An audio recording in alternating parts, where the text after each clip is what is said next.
In the heart of a city that had long forgotten the whispers of the past, there was a small tailor shop, tucked away in an alley, fragrant with the scent of old fabric and lavender. The shop belonged to Elias, an old tailor whose hands, though wrinkled and frail, moved with the grace of a seasoned artist. His eyes, clouded by age, still saw the stories woven into the threads of each garment he touched. For Elias, every stitch was a memory, every button a milestone, and one particular dress, hidden in the deepest corner of his shop, held a story no one was meant to see. It was a gown of midnight blue silk, so dark it seemed to absorb the light around it. Intricate silver embroidery, like constellations scattered across the night sky, adorned the bodice and cascaded down the skirt. It wasn't the craftsmanship that made it special, though it was exquisite.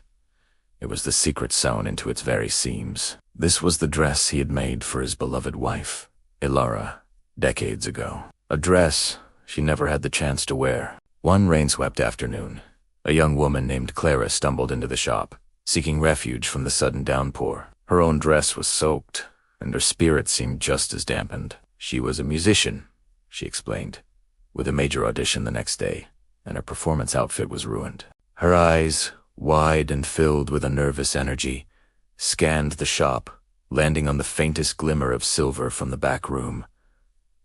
"What is that?" she asked, her voice a soft melody that reminded Elias of a song long forgotten. Elias, who usually guarded his private collection fiercely, found himself hesitating. Something in Clara's hopeful gaze mirrored the light he once saw in Alaris. He slowly pulled back the velvet curtain, revealing the midnight blue gown in its full glory. Clara gasped. It was more beautiful than anything she had ever imagined. "It's perfect," she whispered, her fingers tracing the silver threads as if they were musical notes. May I try it on?" Against his better judgment, Elias agreed. As Clara disappeared behind the changing screen, he was transported back in time. He remembered the day he'd met Ilara. She was a singer, her voice a beacon of warmth and joy. He'd been a young, ambitious tailor, and he had fallen for her instantly. He promised to create a dress for her that would capture the magic of her voice, a dress that would shine as brightly as she did on stage. He had spent months on the gown. Every stitch was a promise, every bead a declaration of his love. The silver embroidery was inspired by the stars on the night of their first dance. The silk was chosen to mimic the depth of her eyes. He finished it the day before her biggest concert, the one that was supposed to launch her career. But fate, in its cruel and unpredictable way, had other plans. A sudden illness took her from him, leaving the dress unworn and the song of his life unsung. Clara emerged from the changing room, and for a breathtaking moment, Elias saw Ilara standing before him. The dress fit as if it were made for her. The midnight blue silk flowed around her, and the silver embroidery seemed to shimmer with a life of its own.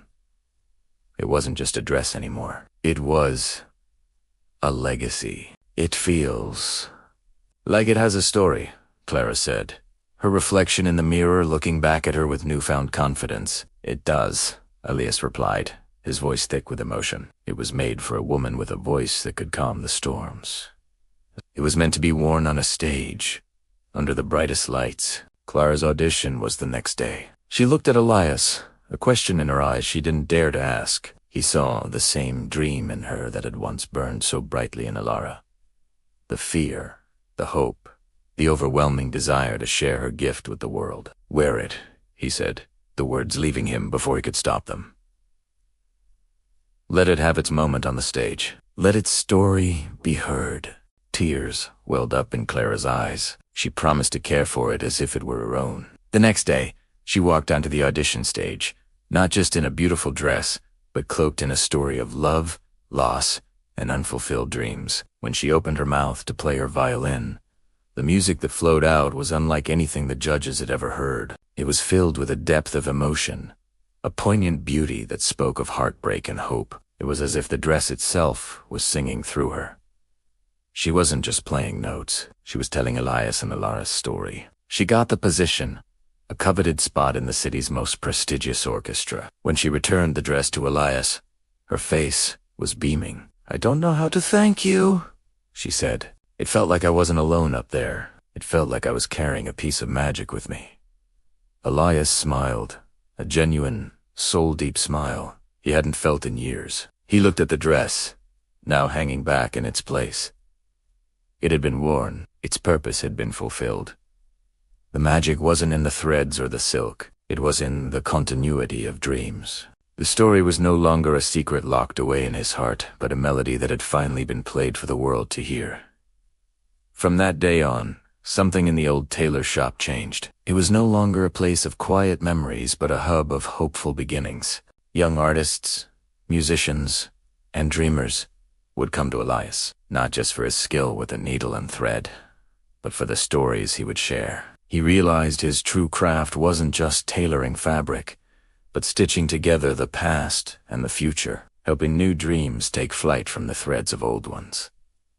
And the midnight blue dress. It remained in its place of honor, a silent testament to a love that never faded in a song that finally found its stage. The tailor's secret was out, not as a whisper of sorrow, but as a beautiful, resonant chord that echoed through the heart of the city, reminding everyone that some stories are too beautiful to remain untold. Every stitch was a memory, but now it was a memory shared.